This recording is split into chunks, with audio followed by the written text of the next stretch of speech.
सबसे बड़ा opinion poll आप देख रहे हैं, सबसे बड़ा ओपिनियन पोल।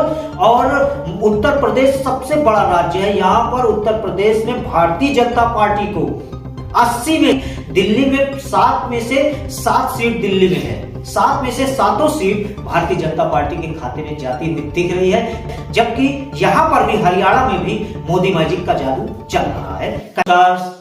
सदाए न्यूज में आज हम लेके निकले हैं और आपके सामने एक बहुत बड़ा, हम देश में जो होने जा रहा है, चुनाव होने जा रहा है, लोकसभा का चुनाव सामने आ रहा है। एक तरफ कांग्रेस और इंडिया गठबंधन है, एक तरफ एनडीए गठबंधन है, भारतीय जनता पार्टी के साथ भी गठबंधन कई पार्टियां की हुई हैं, और दूसरी तरफ इंडिया गठबंधन, इंडिया अलायंस गठबंधन है, और एक तरफ समाजवादी पार्टी समेत कई पार्टियां हैं, सभी गठबंधन की हुई हैं। इसका सदाए न्यूज पर ओपिनियन पोल आया है। हम बात करेंगे सबसे पहले मध्य प्रदेश की। तो मध्य प्रदेश में कुल 29 सीटें हैं। 29 सीटों में से 29 की 29 सीटें बीजेपी के खाते में जाती हुई दिख रही है। आप देख लें कि मध्य प्रदेश में जिस तरह मोदी मैजिक लगता है फिर से चलने वाला है, और 29 में से 29 सीट मध्य प्रदेश में बीजेपी ले जाने वाली है। और देखा जाए तो हाल ही में अभी मध्य प्रदेश में भारतीय जनता पार्टी की सरकार है। मध्य प्रदेश में नए मुख्यमंत्री जो बनाए गए हैं, एक नए मुख्यमंत्री के रूप में उनको मुख्यमंत्री बनाया गया है। इस बीच जो ओपिनियन पोल सामने निकल के आ रहा है, एक चौंकाने वाला है, बहुत बड़ा ओपिनियन पोल सामने आ रहा है कि मध्य प्रदेश में 29 की 29 सीटों पर बीजेपी के खाते में सीट जाती हुई दिख रही है। वहां पर किसी का खाता ही नहीं खुल रहा है। अब हम बात करने जा रहे हैं राजस्थान की बात करने जा रहे हैं। राजस्थान में कुल 25 सीट है। राजस्थान में 25 की 25 सीटें बीजेपी के खाते में जाती हुई दिख रही हैं। जब आपकी राजस्थान में भी भारतीय जनता पार्टी की सरकार है, यहाँ पर भी कई मुद्दों के साथ भारतीय जनता पार्टी लड़ी थी और कई वादों के साथ की थी। कहीं ना कहीं यहाँ पर भी राजस्थान में भी नए मुख्यमंत्री बनाए गए हैं। नए मुख्यमंत्री के रूप में कहीं ना कहीं मोदी मैजिक का जादू चलने वाला है, और बीजेपी के खाते में यहाँ पर भी कुल जो 25 सीटें हैं, राजस्थान में भी 25 की 25 सीटें भारतीय जनता पार्टी के खाते में दिख रही है। अब हम बात करेंगे दिल्ली की, जहां पर दिल्ली में देखा जाए तो आम आदमी पार्टी की सरकार है, और केजरीवाल की जो काम कर रहे हैं, कई बार वो काम दिखा रहे हैं अपने, और कई बातें केजरीवाल के बता रहे हैं। मगर आपको कहीं ना कहीं ओपिनियन पोल में जो दिख रहा है, हमारे सामने जो दिख रहा है भाई, इसको जो ओपिनियन पोल सामने आ रहा है वही हम आपसे बता रहे हैं, और भविष्य में क्या होगा इसके बारे में नहीं बता सकते। जो ओपिनियन पोल हमारे सामने निकल कर सामने आ रहा है कि दिल्ली में 7 में से 7 सीट दिल्ली में है, 7 में से 7 सीट भारतीय जनता पार्टी के खाते में जाती हुई दिख रही है। कहीं ना कहीं बहुत बड़ा झटका आम आदमी पार्टी को दिख रहा है दिल्ली में, जबकि आम आदमी पार्टी दावा कर रही है कि हम दिल्ली में बहुत अच्छे विकास कार्य कर रहे हैं और बहुत अच्छी परियोजनाएं ला रहे हैं, महिलाओं को प्रति माह पैसे भत्ता दे रहे हैं। कहीं ना कहीं यहाँ पर भी बहुत बड़ी चूक हो रही है, और भारतीय जनता पार्टी यहाँ पर भी एक बड़ी पार्टी उभर कर सामने आ रही है। दूसरी हम बात करें दूसरे राज्य की, तो राज्य हमारे सामने इस वक्त आ रहा है हरियाणा में 10 सीट है। कुल 10 की 10 सीट पर भारतीय जनता पार्टी पूरी तरह से काबिज होती नजर आ रही है। जबकि यहां पर भी हरियाणा में भी मोदी मैजिक का जादू चल रहा है, कहीं ना कहीं एनडीए गठबंधन के रूप में सामने आ रहा है। हरियाणा में भी देखा जाए तो किसान प्रदर्शन कर रहे हैं, किसानों पर आंसू गैस के गोले छोड़े जा रहे हैं। किस तरह से किसान वहां पे प्रदर्शन करते हुए अपनी नाराजगी व्यक्त कर रहा है। मगर ओपिनियन पोल में जो निकल कर सामने आ रहा है, हरियाणा में भी बहुत अच्छा भारतीय जनता पार्टी जो है वो सामने ऊपर निकल कर आ रही। देखा जाए तो हरियाणा में 10 सीट है, और 10 की 10 सीट पर हरियाणा में 10 की 10 सीट पर भारतीय जनता पार्टी पूरी तरह से निकलकर सामने आ रही है, इनके खाते में सीट जाती हुई दिख रही है। अब हम बात करते हैं जम्मू कश्मीर की। जम्मू कश्मीर में कुछ 6 सीट है। अब जम्मू कश्मीर में भी कई मुद्दे सामने आए, जम्मू कश्मीर में भी कई मुद्दे थे। अब हम बात करेंगे जम्मू कश्मीर में 6 सीट है। अब 6 सीट में से 3 सीट भारतीय जनता पार्टी के खाते में जाती हुई दिख रही है, और वहीं पर आपको हम बात करें उसी की जो जम्मू कश्मीर उसके खाते में एनसी के खाते में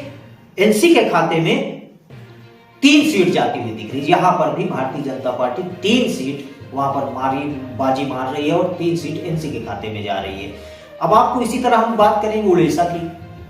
उड़ीसा में क्या हुआ दोस्तों, हम आगे भी दर्शक हमारे जानना चाहते हैं, सबसे ज्यादा उत्सुक होंगे कि उत्तर प्रदेश में क्या किसको कितनी सीट मिलने वाली। आप हमारी पूरी लास्ट तक देखिएगा, हम आपको जरूर बताएंगे कि उत्तर प्रदेश में किसकी कितनी सीट आ रही है। उससे पहले आप जान लीजिए उड़ीसा। अब हम बात करते हैं उड़ीसा में।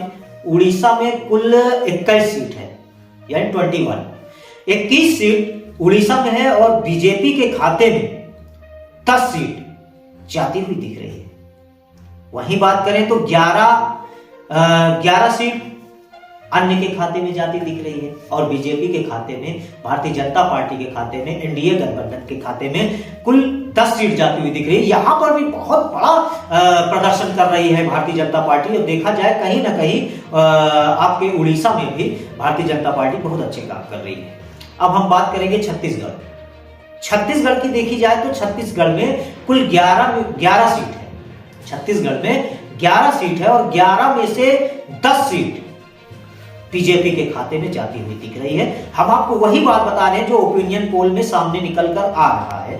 यहां पर भी छत्तीसगढ़ में भी भारतीय जनता पार्टी के खाते में 10 सीट जाती हुई दिख रही है और बात करें तो सीट कांग्रेस के खाते में जाती हुई दिख रही है। यानी 11 सीट में से 10 सीट भारतीय जनता पार्टी लेके जा रही है और 1 सीट सिर्फ कांग्रेस को मिल रही है। बहुत बड़ा ओपिनियन पोल हम आपके सामने लेकर आ रहे हैं। अब हम बात करने जा रहे हैं झारखंड की। झारखंड में 14 सीट है। कितनी सीट? 14 सीट। झारखंड में 14 सीट है। 14 सीट में से 12 सीट भारतीय जनता पार्टी के खाते में जाती हुई दिख रही है। हम आपको वही दिखा रहे हैं जो ओपिनियन पोल में सामने निकल कर आ रहा है। और कांग्रेस का यहां खाता नहीं खुल रहा है। अन्य के खाते में सिर्फ 2 सीट जाती दिख रही है। 14 में से 12 सीट भारतीय जनता पार्टी के खाते में जाती हुई दिख रही है और 2 सीट अन्य के खाते में जाती हुई दिख रही है। यहां पर कांग्रेस का खाता ही नहीं खुल रहा। इसी तरह हम बात करें तेलंगाना की, तो तेलंगाना में कुल 17 सीट है।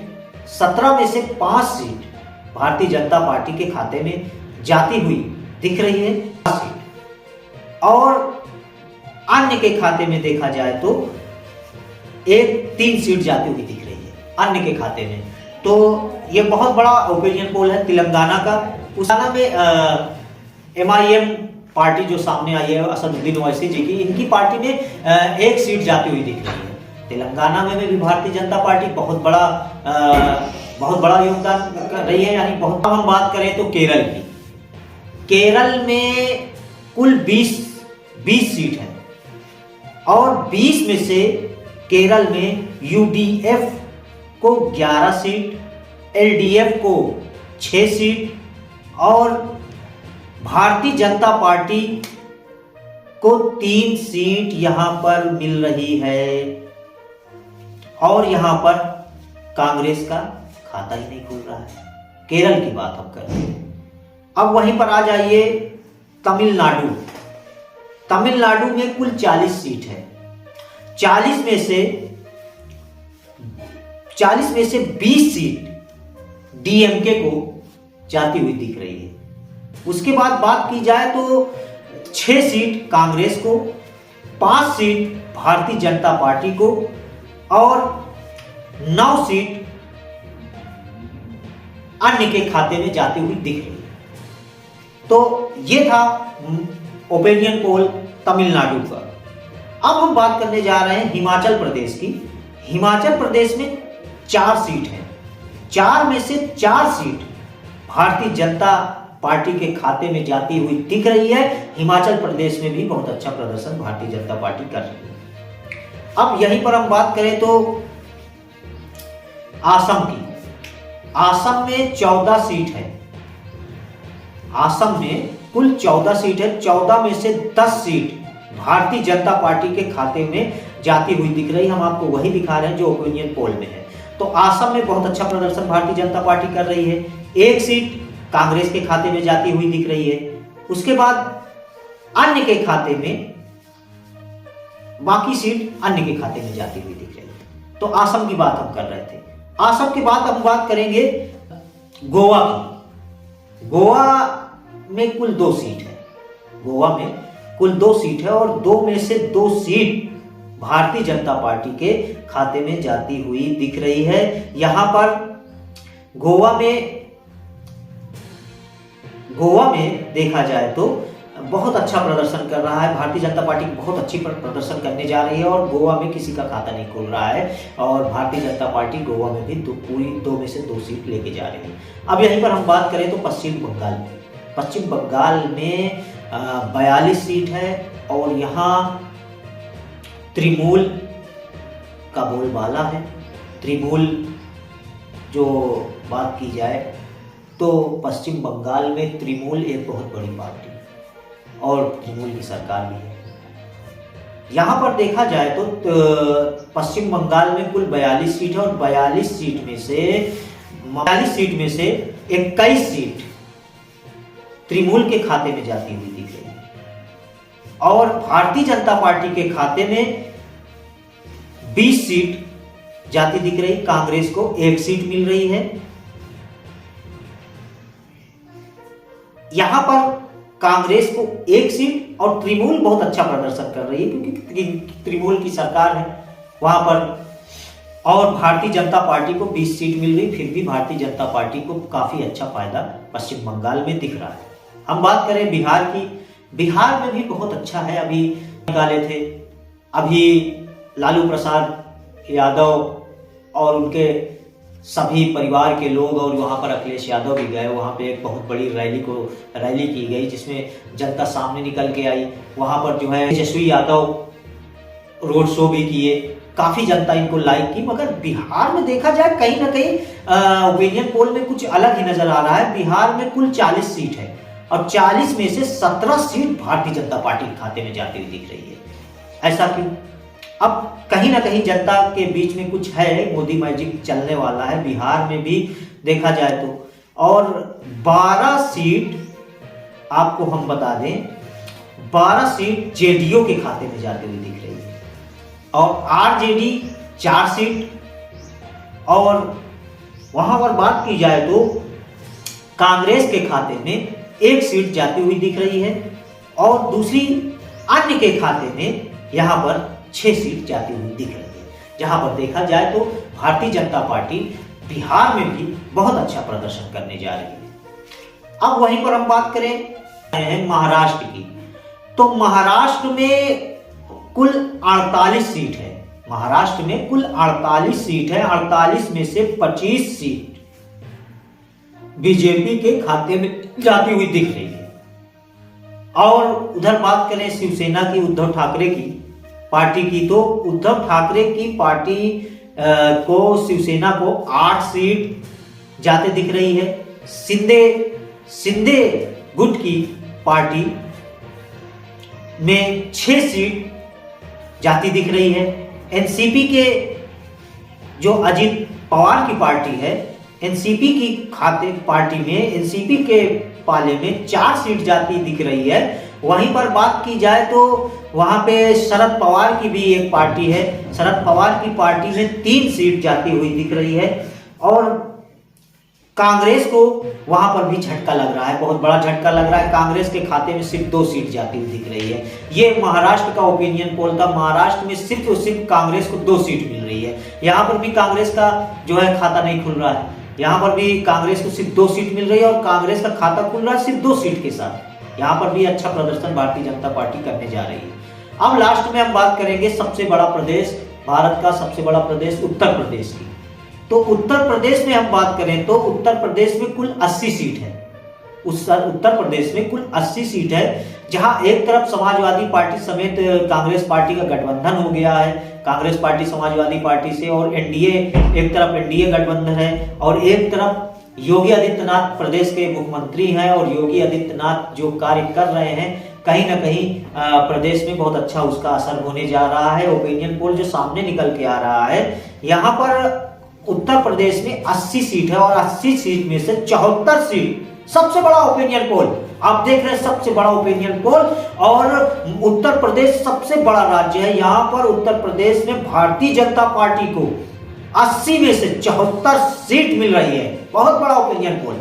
यहीं से भारतीय जनता पार्टी की केंद्र में सरकार फिर से बनती नजर आ रही है। और बात करें तो एक तरफ यहाँ पर समाजवादी पार्टी की बात करें तो समाजवादी पार्टी के खाते में सिर्फ 2 सीट जाती हुई दिख रही है। उत्तर प्रदेश की बात कर रहे हैं और ओपिनियन पोल की बात कर रहे हैं, जो ओपिनियन पोल अभी निकलकर सामने आ रहा है, इसमें समाजवादी पार्टी को 2 सीट मिलती नजर आ रही है, अपना दल को 2 सीट, आरएलडी को 2 सीट, बहुजन समाज पार्टी को 0, कांग्रेस को 0। यहाँ पर हम आपको उत्तर प्रदेश में जो कुछ दिखाया और सभी राज्य में जो कुछ भी आपको हमने दिखाया, ये ओपिनियन पोल है।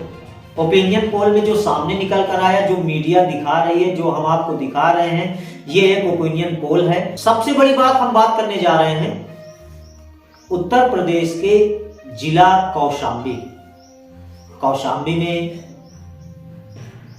पिछले 10 सालों से भारतीय जनता पार्टी के सांसद हैं। भारतीय जनता पार्टी के सांसद पिछले 10 सालों से यहां पर कौशाम्बी के सांसद हैं, जिनका नाम विनोद सोनकर।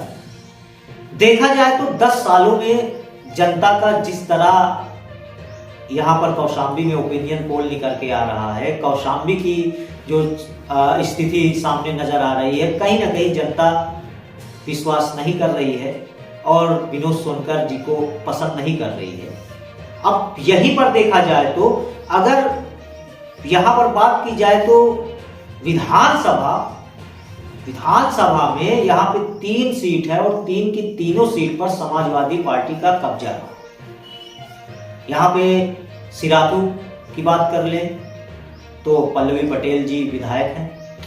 यहां पर हम देख लें आपको चायल की, तो चायल में समाजवादी पार्टी से पूजा पाल को मैदान में उतारा गया था, जो अब बागी हो गई हैं और जाके भारतीय जनता पार्टी में हो गई हैं। तो कहीं ना कहीं देखा जाए तो के बीच में पूजा पाल जी की भी छवि पे असर पड़ा है।